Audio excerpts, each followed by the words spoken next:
La quinta corsa è un confronto, una condizionata sul miglio, corsa senza frusta, è ritirato il numero 3, Athena Gifont, restano in 10, 1 Beautiful Trio, 2 Blue River, 4 Budduso Lippi, 5 Biscuit del Nord, 6 Bomber Alter, seconda linea, 7 Anita Dipa, 8 Belba Buggins, 9 Beethoven Griff, 10 Bixie Moe, 11 Barney Lenny.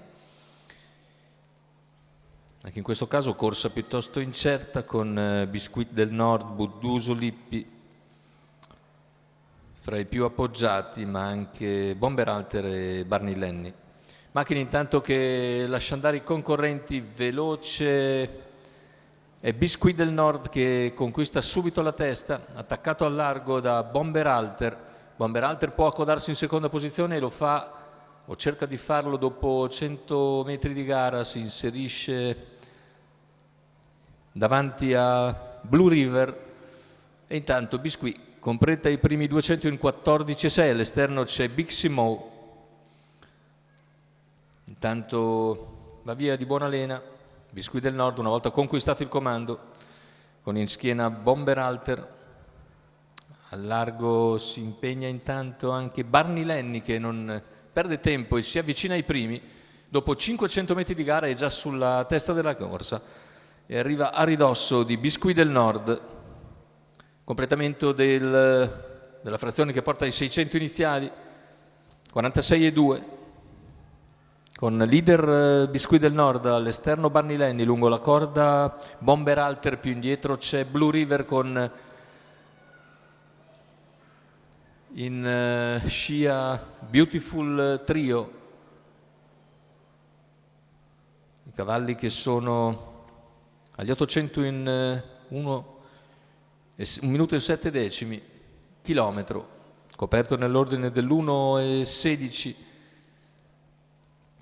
Sempre leader Biscuit del Nord su Barney Lenny, alla corda Bomber Alter, cerca di venire via Beethoven Griff. Siamo all'attacco della curva conclusiva